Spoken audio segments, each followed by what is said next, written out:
Hello दोस्तों, यदि आप भी क्लास 10th का आज यानी 25 सितंबर को साइंस यानी विज्ञान का अर्धवार्षिक परीक्षा देने वाले हैं तो अभी की इस क्लास में क्लास 10th के लिए साइंस के हम लोग ओरिजिनल क्वेश्चन पेपर का ऑब्जेक्टिव और सब्जेक्टिव क्वेश्चन आंसर देखेंगे। तो आप लोग इस क्लास में अंत तक बने रहिएगा। यहाँ पर देख सकते हो class 10th half yearly examination सितंबर 2025, अर्धवार्षिक परीक्षा सितंबर 2025। ये साइंस यानी विज्ञान का ओरिजिनल क्वेश्चन पेपर है 25 सितंबर अर्धवार्षिक परीक्षा के लिए, और इसका ऑब्जेक्टिव और सब्जेक्टिव दोनों इसी क्लास में हम बताएंगे। तो आप लोग क्लास को पूरा वॉच कीजिएगा, ऑब्जेक्टिव सब्जेक्टिव दोनों हम बताएंगे। तो यहाँ पर विषय कोड 112 रहेगा साइंस का, और समय मिलेगा 3 घंटा का। पूर्णांक 100 रहेगा, यानी 100 नंबर का एग्जाम होगा। तो हम लोग ऑब्जेक्टिव क्वेश्चन देख लेते हैं, उसके बाद सब्जेक्टिव क्वेश्चन देखेंगे। तो 1 से लेकर 80 तक ऑब्जेक्टिव क्वेश्चन पूछा जाएगा, जिनमें से किन्हीं 50 प्रश्नों के उत्तर देना है परीक्षा में। तो पहला नंबर क्वेश्चन यहाँ पर पूछा गया है कि समतल दर्पण द्वारा बना प्रतिबिंब होता है। तो समतल दर्पण द्वारा बना प्रतिबिंब कैसा होता है? तो समतल दर्पण द्वारा बना प्रतिबिंब काल्पनिक तथा सीधा होता है। राइट आंसर बी हो जाएगा, काल्पनिक तथा सीधा। क्वेश्चन नंबर 2 पूछा गया है कि मुख्य अक्ष के समांतर आने वाली किरण अवतल दर्पण से परावर्तन के बाद कहाँ से होकर गुजरती है? तो राइट आंसर हो जाएगा फोकस से, option number A right answer हो जाएगा। क्वेश्चन नंबर यहाँ पर देखिएगा 3 पूछा गया है कि निम्नलिखित में से किसमें आपतन कोण परावर्तन कोण के बराबर होता है? तो नियमित परावर्तन में राइट आंसर बी हो जाएगा। क्वेश्चन नंबर 4 है कि अवतल दर्पण की फोकस दूरी। तो अवतल दर्पण की फोकस दूरी पूछा गया है तो ऋणात्मक होगा, right answer option number B होगा। क्वेश्चन नंबर 5 देखिए, यहाँ पर पूछा गया है सौर कुकर में कौन सा दर्पण उपयोग किया जाता है? तो सौर कुकर में पूछा गया है तो अवतल दर्पण होगा, राइट आंसर सी होगा। क्वेश्चन नंबर 6 पूछा गया है उत्तल दर्पण द्वारा बनने वाली प्रतिबिंब हमेशा होती है? तो आभासी और सीधी, राइट आंसर सी हो जाएगा। अवतल दर्पण में जब वस्तु अनंत पर हो तो प्रतिबिंब बनती है, तो राइट आंसर क्या हो जाएगा? फोकस पर, option number A right answer होगा। क्वेश्चन नंबर 8 पूछा गया है वक्रता त्रिज्या बराबर होती है। तो वक्रता त्रिज्या यानी आर बराबर 2f फार्मूला होता है, ऑप्शन नंबर 2f होता है। ऑप्शन नंबर ए में दिया गया है आर बराबर 2f, option number A right answer. Question number 9 की ओर चलते हैं। क्वेश्चन नंबर 9 पूछा गया है यहाँ पर कि जब प्रकाश वायु से कांच में प्रवेश करता है तो वह, जब प्रकाश वायु से कांच में प्रवेश करता है तो क्वेश्चन नंबर 9 का राइट आंसर हो जाएगा अभिलंब की ओर मुड़ता है, option number C right answer होगा। क्वेश्चन नंबर 10 पूछा गया है कि दर्पण सूत्र है, दर्पण सूत्र पूछा गया है। तो दर्पण सूत्र प्लस में होता है, लेंस सूत्र माइनस में होता है। तो ऑप्शन नंबर ए में ही दिया गया है 1/v प्लस 1/μ बराबर 1/f होता है। 1/f यहाँ पर पहले लिखा गया है, तो 1/f बराबर 1/v plus 1/μ, option number A right answer होगा। और यहीं पर अगर सिर्फ माइनस लगा दिया जाता है तो ये लेंस सूत्र बन जाएगा। दर्पण सूत्र प्लस में होता है, लेंस सूत्र माइनस में होता है, तो दोनों आपको याद होना चाहिए। क्वेश्चन नंबर 11 पूछा गया है प्रकाश का वेग सर्वाधिक होता है, यानी प्रकाश का वेग सबसे अधिक कहाँ होता है? जल में, कांच में, निर्वात में या वायु में? तो प्रकाश का वेग सबसे अधिक कहाँ होता है? तो निर्वात में सबसे अधिक होता है, राइट आंसर सी हो जाएगा। प्रकाश की चाल निर्वात में सबसे अधिक होता है। क्वेश्चन नंबर 12 पूछा गया है यहाँ पर कि अपवर्तनांक की इकाई क्या है? यहाँ पर अपवर्तनांक की इकाई पूछा गया है, तो राइट आंसर क्या हो जाएगा? क्वेश्चन नंबर 12 का ऑप्शन नंबर डी हो जाएगा, इनमें से कोई नहीं। अपवर्तनांक की इकाई पूछा गया है तो इनमें से कोई नहीं होगा। क्वेश्चन नंबर 13 पूछा गया है प्रकाश का अपवर्तन किस नियम का पालन करता है? तो प्रकाश के अपवर्तन किस नियम का पालन करता है? तो राइट आंसर क्या हो जाएगा? क्वेश्चन नंबर 13 का राइट आंसर हो जाएगा स्नेल का नियम, option number C right answer होगा, स्नेल का नियम। क्वेश्चन नंबर 14 पूछा गया है कि दूरदृष्टि दोष को ठीक किया जाता है, दूरदृष्टि दोष को ठीक किया जाता है किस लेंस के द्वारा? सबसे पहले तो दूर या दीर्घ दृष्टि दोष कैसे उत्पन्न होता है? तो जब दूर की वस्तु साफ साफ दिखाई देता है लेकिन नज़दीक का वस्तु साफ साफ नहीं दिखाई देता है, तब दूर या दीर्घ दृष्टि दोष उत्पन्न होता है। और इसे ठीक करने के लिए इसे ठीक करने के लिए उत्तल लेंस का व्यवहार किया जाता है। तो right answer option number B हो जाएगा। दूरदृष्टि दोष को ठीक करने के लिए उत्तल लेंस का व्यवहार होता है। Option number B right answer होगा। और निकट दृष्टि दोष को दूर करने के लिए अवतल लेंस का व्यवहार होता है, ये भी आपको याद रखना है। क्वेश्चन नंबर 15 देखिए पूछा गया है यहाँ पर, नेत्र द्वारा पास और दूर की वस्तुओं पर फोकस करने की क्षमता को कहते हैं। तो नेत्र द्वारा पास और दूर की वस्तुओं पर फोकस करने की क्षमता को क्या कहते हैं? तो समायोजन शक्ति कहते हैं। राइट आंसर ऑप्शन नंबर ए हो जाएगा। क्वेश्चन नंबर 16 पूछा गया है, समान नेत्र के लिए स्पष्ट दृष्टि की न्यूनतम दूरी होती है। कितना आसान क्वेश्चन है। समान नेत्र के लिए स्पष्ट दृष्टि की न्यूनतम दूरी पूछा गया है, तो ये 25 सेंटीमीटर होता है। और दूर बिंदु पूछा जाएगा तो अनंत होता है। दोनों आपको याद होना चाहिए। न्यूनतम दूरी पूछा जाएगा तो ये 25 सेंटीमीटर होता है, और दूर बिंदु पूछा जाएगा तो अनंत होता है। तो right answer option number C हो जाएगा, 25 सेंटीमीटर होता है। समान नेत्र के लिए स्पष्ट दृष्टि की न्यूनतम दूरी 25 सेंटीमीटर होता है। क्वेश्चन नंबर 17 पूछा गया है कि आकाश के नीले रंग के लिए निम्नलिखित में कौन सी घटना उत्तरदायी है? तो राइट आंसर क्वेश्चन नंबर 17 का हो जाएगा प्रकीर्णन। Option number B right answer होगा, प्रकीर्णन। क्वेश्चन नंबर 18 देखिए, प्रकाश का कौन सा रंग सबसे कम प्रकीर्णित होता है? तो सबसे कम प्रकीर्णन कौन होता है, किस रंग का होता है? तो राइट आंसर हो जाएगा लाल रंग का। Option number A right answer हो जाएगा। लाल रंग का तरंगदैर्घ्य अधिकतम होता है। यहाँ पर प्रकीर्णित पूछा गया है, कम किसका होता है? तो लाल रंग का होता है।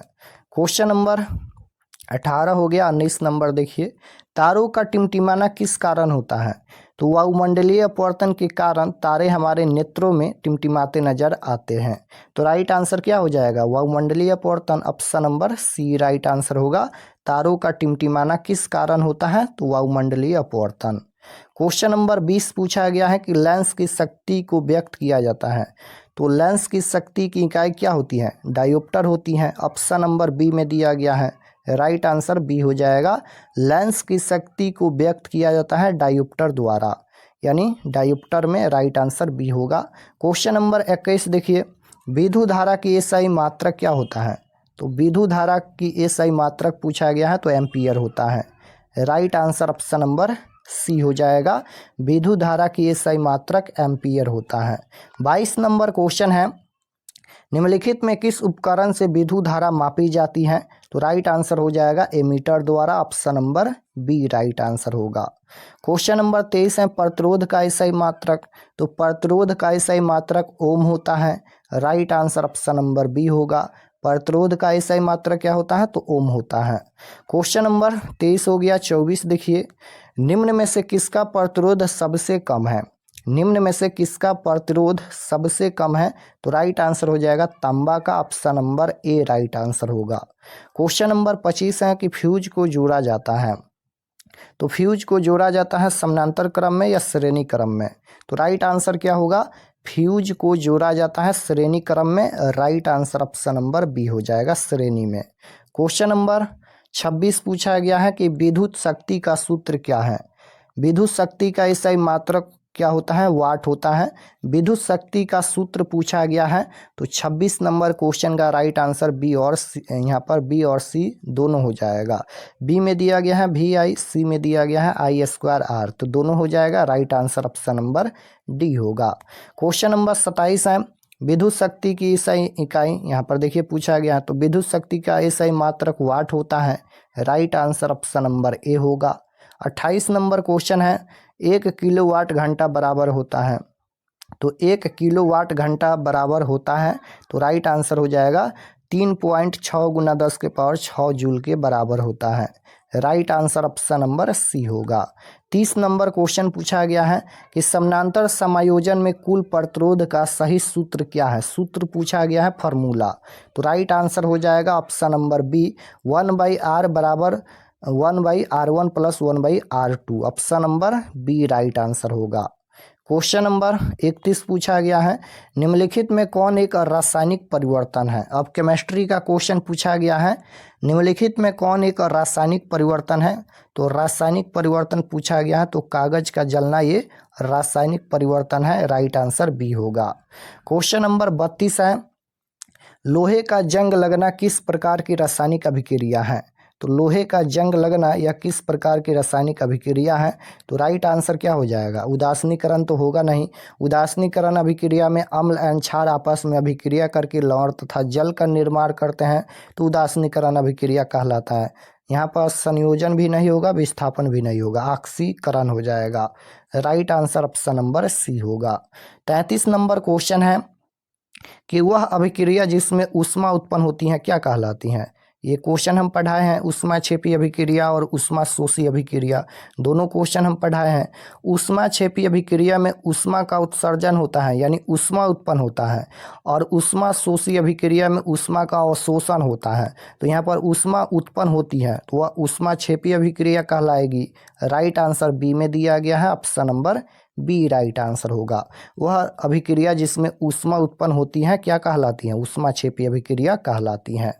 34 नंबर क्वेश्चन है कि चूना पत्थर का रासायनिक सूत्र। तो चूना पत्थर का रासायनिक सूत्र क्या होता है, तो CaCO3 होता है। Right answer option number C होगा। क्वेश्चन नंबर 35 है कि कॉपर सल्फेट विलयन का रंग कैसा होता है। तो ये होता है नीला। राइट आंसर बी होगा। क्वेश्चन नंबर 36 है कि जब कैल्शियम ऑक्साइड पानी से अभिक्रिया करता है तो क्या बनाता है। जब कैल्शियम ऑक्साइड पानी से अभिक्रिया करता है तो वह कैल्शियम हाइड्रोक्साइड बनाता है। Right answer option number B हो जाएगा। क्वेश्चन नंबर 37 है, निम्नलिखित में कौन रेडॉक्स अभिक्रिया का उदाहरण है। यहाँ पर रेडॉक्स अभिक्रिया का उदाहरण पूछा गया है, तो ऑप्शन नंबर ए हो जाएगा, रेडॉक्स अभिक्रिया का उदाहरण। क्वेश्चन नंबर 38 है कि कौन सी गैस चूने के पानी को दूधिया बना देती हैं। कौन सी गैस चूने के पानी को दूधिया बना देती हैं। तो ये हो जाएगा CO2। Right answer option number ए हो जाएगा, CO2। क्वेश्चन नंबर 38 है कि कौन सी, 38 हो गया। 39 नंबर देखिए, तांबा जब नम हवा के संपर्क में आता है तो क्या होता है। तांबा जब नम हवा के संपर्क में आता है तो क्या होता है। तो राइट आंसर हो जाएगा, हरा आवरण का निर्माण होता है। Right answer option number C होगा। 40 नंबर क्वेश्चन है, 40 नंबर क्वेश्चन है कि नाइट्रिक अम्ल का रासायनिक सूत्र है। तो नाइट्रिक अम्ल का रासायनिक सूत्र क्या होता है। तो नाइट्रिक अम्ल का रासायनिक सूत्र HNO3 होता है। Right answer option number C होगा। नाइट्रिक अम्ल का रासायनिक सूत्र HNO3 होता है, option number C right answer. 41 number question यहाँ पर पूछा गया है कि निम्नलिखित में कौन क्षार है। निम्नलिखित में कौन क्षार है, क्षार पूछा गया है, तो NaOH हो जाएगा। Right answer option number D हो जाएगा। HCl हाइड्रोक्लोरिक अम्ल है, क्षार पूछा गया है, तो NaOH हो जाएगा, option number D right answer. Question number 42 पूछा गया है कि नींबू में कौन सा अम्ल पाया जाता है। तो नींबू में साइट्रिक अम्ल पाया जाता है, option number B right answer होगा। 43 नंबर क्वेश्चन है कि निम्नलिखित में कौन प्राकृतिक सूचक है। तो कौन यहाँ पर प्राकृतिक सूचक है। तो प्राकृतिक सूचक लिटमस हो जाएगा, option number B right answer. अम्ल में लिटमस का रंग कौन सा हो जाता है। तो लाल रंग का हो जाता है। राइट आंसर सी होगा। 45 नंबर क्वेश्चन है कि एंटासिड में कौन सा क्षार उपयोग होता है। तो राइट आंसर हो जाएगा MgOH2, option number C right answer. Question number 46 है कि एक उदासीन विलयन का pH मान होता है। तो अम्ल का pH मान 7 से कम होता है और क्षार का pH मान 7 से ज़्यादा होता है, और उदासीन विलयन का pH मान 7 होता है। तो right answer option number C हो जाएगा, उदासीन विलयन का pH मान 7 होता है, option number C right answer होगा। 47 नंबर क्वेश्चन है कि बेकिंग सोडा का रासायनिक नाम है। तो बेकिंग सोडा का रासायनिक नाम क्या होता है। तो बेकिंग सोडा का रासायनिक नाम पूछा गया है, तो सोडियम बाइकार्बोनेट होता है। Right answer option number C होगा। बेकिंग सोडा का रासायनिक नाम पूछा गया है, तो सोडियम बाइकार्बोनेट। क्वेश्चन नंबर 48 है, निम्न में किसका उपयोग मिश्र धातु बनाने में नहीं होता है। तो राइट आंसर हो जाएगा oxygen, option number D right answer होगा। 49 नंबर क्वेश्चन है कि घटिया बनाने में कौन सी धातु का उपयोग होता है? तो राइट आंसर हो जाएगा 49 का ऑप्शन नंबर बी हो जाएगा कांसा। 50 नंबर क्वेश्चन है कि जब धातुएं अम्ल से अभिक्रिया करती हैं तो कौन सी गैस निकलती हैं? जब धातुएं अम्ल के साथ अभिक्रिया करेगी तो कौन सी गैस निकलती हैं? तो H2 गैस निकलती हैं। राइट आंसर सी हो जाएगा। 51 नंबर क्वेश्चन है, निम्नलिखित में कौन सी धातु जल से अभिक्रिया नहीं करती है? नहीं पूछा गया है कौन सी धातु जल से अभिक्रिया नहीं करती हैं, तो सोना यहाँ पर जल से अभिक्रिया नहीं करती है। राइट आंसर सी हो जाएगा। तो हम लोग 50 क्वेश्चन 51 क्वेश्चन देखे हैं और परीक्षा में आपको 50 क्वेश्चन का ही उत्तर देना है। तो आप लोग 50 क्वेश्चन बना लीजिएगा। और चलिए हम आपको बताते हैं कि आप लोग क्वेश्चन पेपर ऑब्जेक्टिव सब्जेक्टिव कहाँ से डाउनलोड कीजिएगा। और चैनल पर नए होंगे तो चैनल को ज़रूर सब्सक्राइब कर लेना। तो objective subjective question answer download करने के लिए गूगल पर चले आना है और आपको सर्च करना है RK एक्सपर्ट क्लासेस। इसी चैनल का नाम आपको गूगल में सर्च करना है RK एक्सपर्ट क्लासेस। तो जैसे ही गूगल पर सर्च करेंगे RK एक्सपर्ट क्लासेस तो आपके सामने इस प्रकार से फर्स्ट पेज आएगा, इस पर आपको क्लिक करना है। तो चलिए हम इस पर क्लिक करते हैं। क्लिक करने के बाद ये ओपन हो जाएगा। ओपन होने के बाद आपको नीचे आना है क्लास 10th के सेक्शन में। तो यहाँ पर देख सकते हो ये क्लास 10th का सेक्शन है और इसमें सभी सब्जेक्ट का क्वेश्चन पेपर मिल जाएगा। तो जैसे आपको साइंस का देखना है या सोशल साइंस का देखना है, दोनों का क्वेश्चन पेपर अपडेट कर दिया गया है। जो भी सब्जेक्ट का देखना है क्लिक करके आप लोग क्वेश्चन पेपर देख सकते हैं। 25 सितंबर class 10th science question paper, 25 सितंबर class 10th social science question paper, दोनों का क्वेश्चन पेपर दिया गया है। तो जैसे साइंस का देखना है तो इस पर क्लिक कीजिए, सोशल साइंस का देखना है तो इस पर क्लिक कीजिए। क्लिक करने के बाद यहाँ पर आएंगे नीचे तो ये सब्जेक्ट ये साइंस का पेज खुला है। एग्ज़ाम डेट 25 तारीख को होने वाला है। और व्हाट्सअप चैनल आप लोग ज़रूर ज्वाइन कर लीजिएगा। इस पर क्लिक करके नीचे आएंगे तो ये सभी परीक्षा से संबंधित जानकारी लिखा गया है, आप लोग पढ़ लीजिएगा।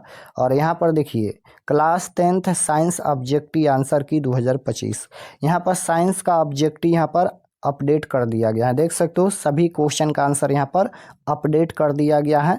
तो ये तो ऑब्जेक्टिव हो गया। ऑब्जेक्टिव के बाद नीचे आएंगे तो डाउनलोड सब्जेक्टिव क्वेश्चन, डाउनलोड पर क्लिक करके आप लोग सब्जेक्टिव क्वेश्चन भी डाउनलोड कर सकते हैं। और इसी प्रकार से सोशल साइंस पर भी क्लिक करके क्वेश्चन पेपर आप लोग देख सकते हैं।